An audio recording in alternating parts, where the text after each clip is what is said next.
Kisah Raja Nebukadnezar II, sang penguasa Babilonia dan pembangun taman gantung. Di tepian sungai Efrat yang mengalir tenang di bawah sinar mentari Mesopotamia, seorang bayi laki-laki lahir di Istana Agung Babilonia. Ia dinamai Nebukadnezar, putra mahkota Raja Nabopolassar, pendiri Kekaisaran Babilonia baru. Dari kecil, nasibnya telah diikat dengan takhta yang kelak akan mengguncang dunia kuno. Tahun itu adalah sekitar 615 sebelum Masehi. Ketika kejayaan dan peperangan berdampingan di bawah langit gurun yang merah keemasan. Masa kecil di bayang kemegahan Babilonia, Nebukadnezar tumbuh di antara tembok raksasa bata merah dan menara-menara zigurat yang menjulang ke langit. Dari jendela istana ia dapat melihat arus sungai Efrat yang menghidupi ladang-ladang dan taman-taman di sekitarnya. Sejak kecil ia diajari oleh para imam dan sarjana tentang bintang-bintang, perhitungan, dan tata bahasa. Akkadia serta Aram, ia juga dididik untuk menjadi seorang prajurit yang tangguh, karena sang ayah tahu, tanpa pedang, mahkota hanyalah hiasan. Di usia belasan tahun, Nebukadnezar telah mengikuti ayahnya dalam ekspedisi melawan bangsa Asyur yang pernah menguasai Babilonia. Ia menyaksikan sendiri kehancuran kota Nineve, simbol keruntuhan imperium lama. Dari abu itu, ayahnya mendirikan kembali kejayaan Babilonia. Nebukadnezar menyimpan semua itu di dalam hati, bahwa dari kehancuran, kemegahan dapat lahir kembali. Pangeran yang menjadi penakluk.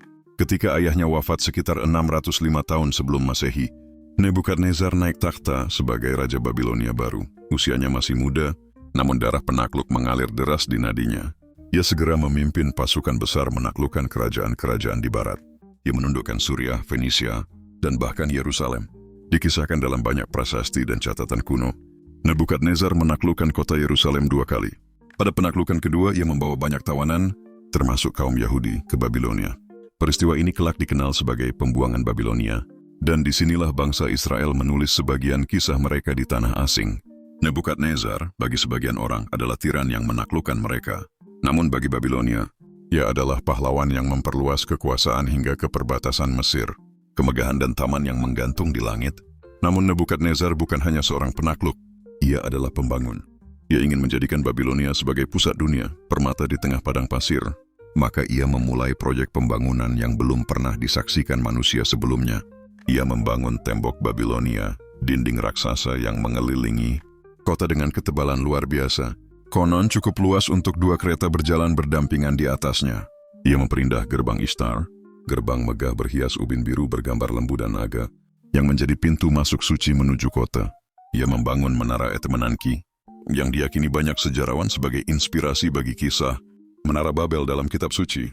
Namun mahakaryanya yang paling legendaris adalah Taman Gantung Babilonia, salah satu dari 7 keajaiban dunia kuno. Dikisahkan bahwa istrinya, Ratu Amitis dari Media, sering merindukan kampung halamannya yang hijau dan berhawa sejuk di pegunungan. Hati Nebukadnezar tersentuh oleh kesedihan sang ratu, maka ia memerintahkan pembangunan taman bertingkat yang menjulang seperti gunung buatan, dipenuhi pepohonan bunga, dan air terjun buatan yang mengalir dari atas ke bawah. Air diangkat dari sungai Efrat menggunakan sistem irigasi yang rumit, mungkin dengan roda berputar atau kincir berantai. Taman itu seolah melayang di udara, penuh keindahan dan kedamaian, simbol cinta raja pada permaisurinya, dan juga simbol kejayaan Babilonia di mata dunia. Raja yang menjaga kebesaran negeri. Di bawah pemerintahannya, Babilonia mencapai puncak kemakmuran. Ia membangun kuil-kuil megah bagi Dewa Marduk, memperluas kanal irigasi yang membuat tanah subur kembali, dan memperkuat tembok kota hingga tak terkalahkan. Ia menegakkan hukum dan menjaga ketertiban dengan tangan besi, namun juga menghormati para ilmuwan dan imam yang menulis tentang bintang dan waktu. Nebukadnezar juga dikenal sebagai raja yang religius. Ia kerap menulis doa dan pujian kepada Marduk, memohon agar dewa tertinggi memberkati pemerintahannya. Dalam beberapa inskripsi, ia menyebut dirinya sebagai pelayan Marduk yang taat. Ia percaya bahwa keberhasilannya datang bukan hanya dari kekuatan militer, tetapi dari restu para dewa. Senja di atas tembok Babilonia. Tahun-tahun berlalu, dan Babilonia tetap berdiri megah di bawah cahaya matahari gurun. Ketika Nebukadnezar mulai menua, ia sering berjalan di taman-taman yang ia bangun, memandangi air yang jatuh lembut di antara dedaunan. Ia tahu segala kemegahan dunia hanyalah sementara. Namun ia juga tahu, apa yang ia tinggalkan akan hidup jauh lebih lama dari dirinya. Di sekitar tahun 562 sebelum Masehi, sang raja wafat setelah memerintah selama lebih dari 40 tahun. Babilonia berkabung. Rakyat menyalakan dupa dan menyanyikan doa bagi raja besar mereka. Tubuhnya dimakamkan di Istana Megah, di jantung kota yang ia bangun sendiri, warisan Sang Raja Agung. Berabad-abad kemudian, bahkan setelah Babilonia jatuh dan pasir menelan tembok-temboknya, nama Nebukadnezar masih bergema. Ia dikenang sebagai raja yang membangun salah satu kota terindah di dunia kuno. Sebagai penguasa yang memadukan pedang penakluk dan pena arsitek, kekuasaan dan kasih, kebesaran dan kemanusiaan. Dan di antara mitos serta sejarah, taman gantungnya masih hidup dalam imajinasi manusia. Sebuah bukti bahwa cinta dan kejayaan dapat melahirkan keindahan yang tak lekang oleh waktu. Raja Nebukadnezar II dari Babilonia adalah salah satu penguasa paling terkenal dalam sejarah dunia kuno. Ia tidak hanya dikenal sebagai penakluk besar, tetapi juga pembangun megah dan pemimpin yang membawa Babilonia ke masa keemasannya. Berikut ini hal-hal penting yang dibuat dan dilakukan Nebukadnezar II semasa hidupnya, dijelaskan secara lengkap dan rinci. 1. Membangun kembali kota Babilonia menjadi kota terindah di dunia. Nebukadnezar menjadikan Babilonia pusat dunia kuno dengan proyek pembangunan yang luar biasa. Ia memperluas, memperkuat, dan memperindah kota sehingga dijuluki keajaiban dunia timur. Ia membangun tembok kota, ganda setebal beberapa meter dan sepanjang puluhan kilometer untuk melindungi Babilonia. Di atas tembok itu, 2 kereta kuda bisa berjalan berdampingan. Bukti betapa luas dan kuatnya pertahanan kota. Ia juga memperindah jalan utama, jalan prosesional yang membentang menuju kuil utama. Dinding jalan itu dihiasi gambar singa dan naga dari ubin berwarna biru mengilap. 2. Mendirikan gerbang Ishtar. Salah satu pencapaiannya yang paling terkenal adalah gerbang Ishtar, pintu masuk besar menuju kota Babilonia. Gerbang itu dibuat dari batu bata berlapis kaca biru dengan gambar lembu, singa, dan naga yang melambangkan dewa-dewa Babilonia.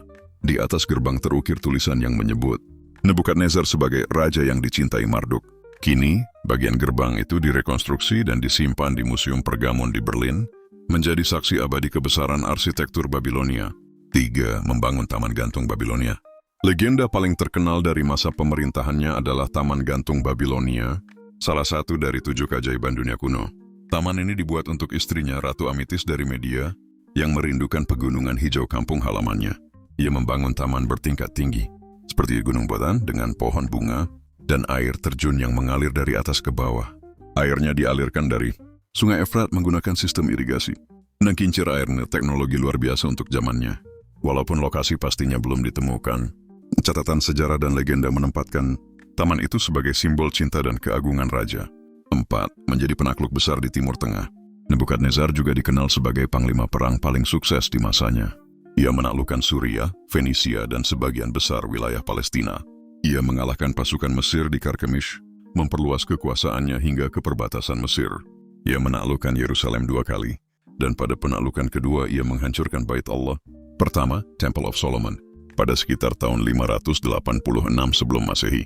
Ia membawa banyak tawanan Yahudi ke Babilonia. Peristiwa ini dikenal sebagai pembuangan Babilonia, yang kelak berpengaruh besar dalam sejarah keagamaan dunia. 5. Membangun dan memugar kuil-kuil besar.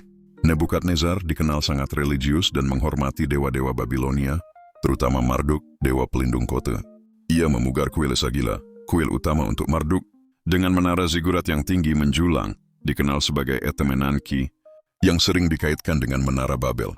Ia membangun banyak kuil lain untuk dewa-dewi Mesopotamia, memperindahnya dengan emas, perak, dan batu mulia.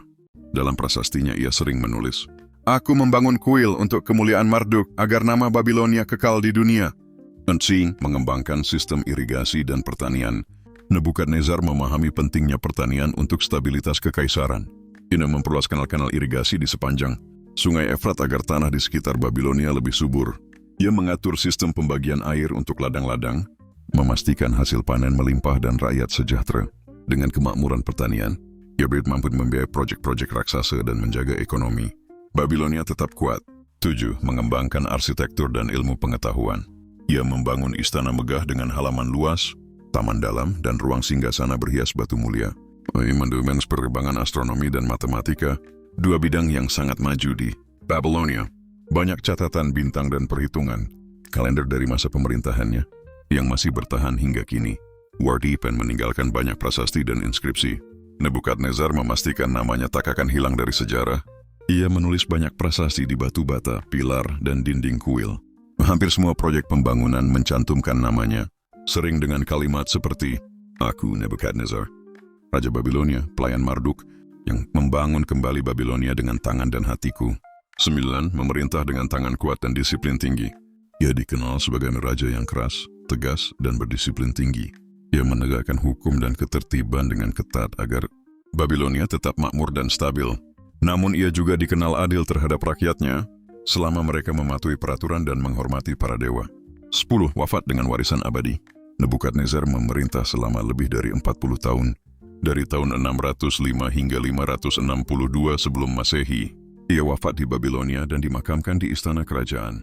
Setelah kematiannya, Babilonia tetap menjadi pusat budaya, ilmu pengetahuan, dan perdagangan selama beberapa dekade sebelum akhirnya ditaklukkan oleh Persia. Di warisan besar yang ia tinggalkan, kota Babilonia menjadi simbol kejayaan peradaban manusia. Taman gantung tetap dikenang sebagai lambang cinta dan kemegahan. Kuil dan gerbang yang ia bangun masih menginspirasi arsitektur hingga zaman modern. Namanya disebut dalam kitab-kitab kuno, prasasti, bahkan cerita agama, menjadikannya raja yang abadi dalam sejarah dunia.